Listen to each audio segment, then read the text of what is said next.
ونصلي على رسوله الكريم اما بعد. بھائیوں، بزرگوں اور دوستوں،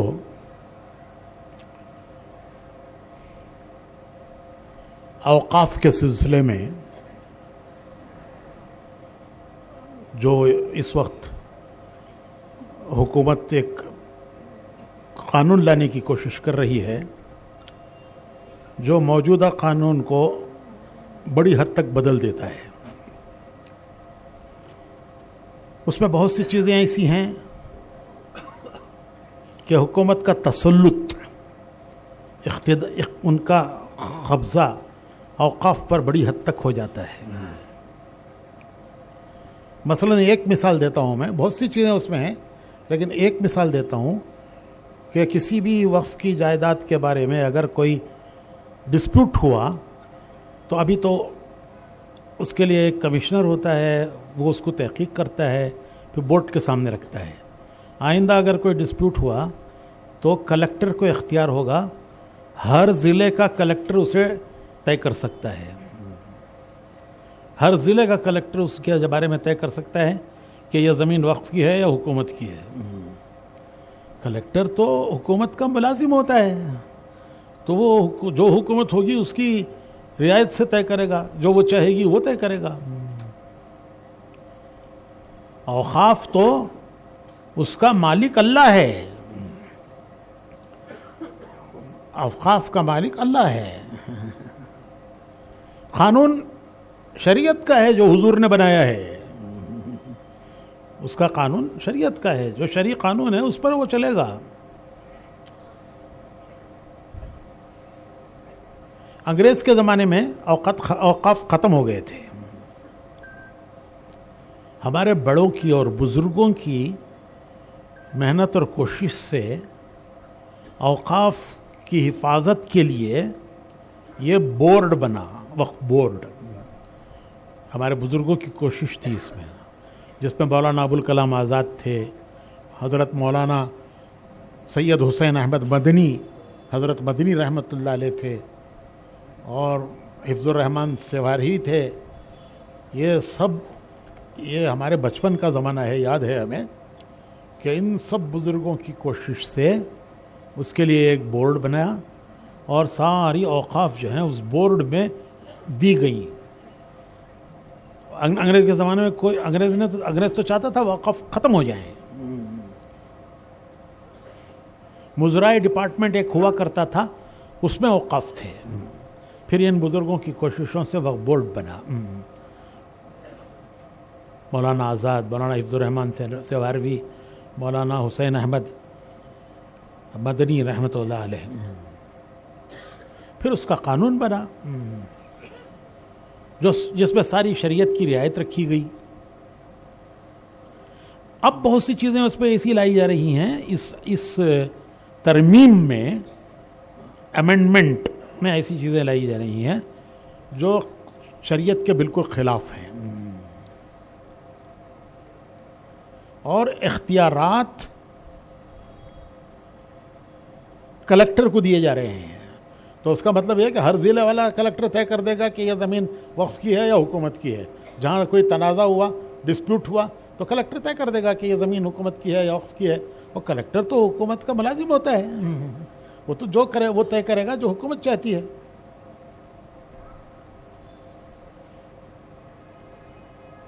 اور ایک چیز اور بتاتا ہوں، ایک ترمیم اس میں یہ بھی ہے کہ سارے اوقاف کو کمپیوٹرائزڈ کرنا، پورٹل پر اس کو رجسٹر کرنا. اس کا ایک پورٹل بنے گا، سارے اوقاف کو اس پورٹل پہ لانا. دیکھنے میں یہ بڑی خوبصورت ترمیم ہے، اچھی لگتی ہے. بھائی سارے اوقاف جو ہے کمپیوٹرائزڈ ہو جائیں گے، کمپیوٹر پہ سب آ جائیں گے. لیکن یہ ایک سازش ہے. وہ سازش یہ ہے کہ جب آپ اوقاف کو کمپیوٹر پہ ڈالیں گے تو وہ 50 چیزیں مانگے گا آپ سے کہ یہ وقف ہوا، اس کی کیا تمہارے پاس کیا پروف ہے،